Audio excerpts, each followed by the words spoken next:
You know what's really cool is there are a ton of knives in the sub $100 mark right now that are just very cool. And this Kizer is one of them. Here's the actual part number if you want. This came from Knife Center to Professor EDC, and we're just going to zoom right in. And it's just a very cool knife, and it comes in at $75. Nested liners, inset liner lock, nested, inset, whatever you want to call it. It's referred to both ways. Everybody's like, no, it's an inset liner lock. No, it's a nested liner lock. Well, it is a liner lock, and the liners are recessed in the micarta in this case. Sometimes they're recessed in titanium. Sometimes they're recessed in aluminum. Like, it doesn't matter. It's recessed in, so it's nested, or it is inset, which I like. I have really become a fan of the liner lock over the frame lock, just because it doesn't matter where you position your hand or the pressure that you put on it when you go to deploy it. A sort of mirror, but mostly kind of a matte finish stonewash. N690 blade steel, as you can see there. Blue accents. Really good fit and finish. Blue on the hardware back here as well. The pocket clip, I almost wish that it got a stonewash type treatment a little bit more. I guess it is a little stonewashed. No, not really. It's hard to tell. But it just doesn't quite match the blade. So I wished it was more stonewash like the blade. I think that would have been cooler and tied in better. But that's just me. They did get all the hardware blue, pivot, all that. Gemini is the only thing on the back of the blade, which is the model name that I think I forgot to mention. And you saw it on the part number. This fits really nicely in the hand. It's on the little bit of a small side in that 3-inch blade length range, but it still works and feels good in my hand. This micarta almost feels velvety, soft a little bit, so it's very comfortable. Over time, I'm sure that will kind of wear. It'll take the oils from your hands. The color will change slightly, and it'll just give it a great worn, feel and look. But runs on bearings. So it has super smooth action. Not drop shut, because who really wants that? Okay, anybody who's ever bought a Holt Spectre. Anybody who's ever bought a Grimsmo Norseman.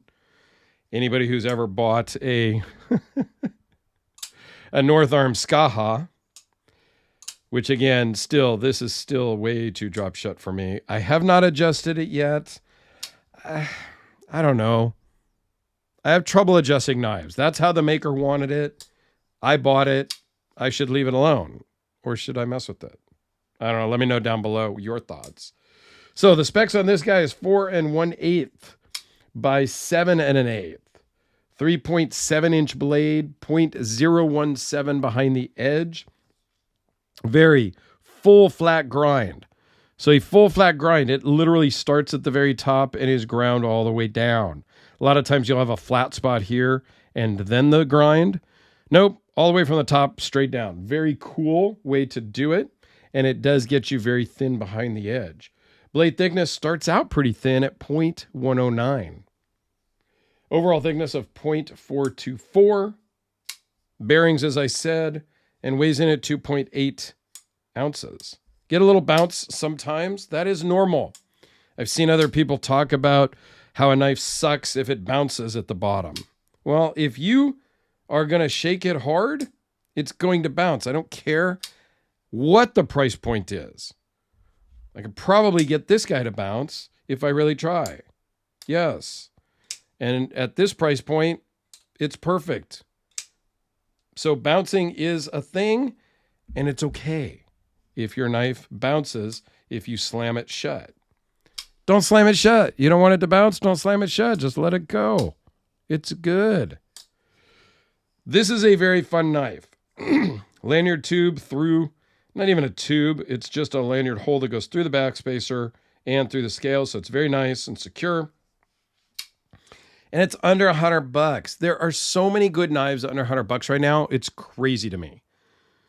Anything from Kizer. A lot of the things, most everything from Kubi, which is this guy over here.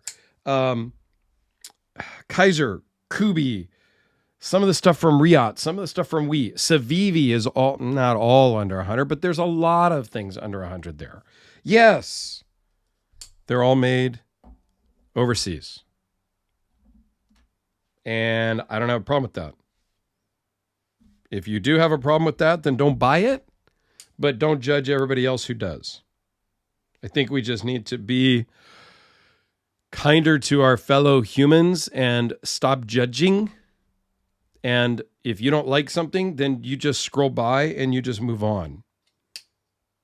I don't know why we feel as though we have to be the moral police of everybody else.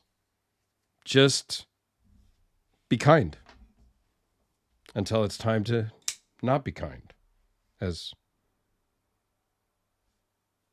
Dalton says in Roadhouse. I'll tell you when not to be nice. So, anyway, that was kind of cheesy. Professor EDC, thank you for loaning this in. Knife Center, thanks for working with us.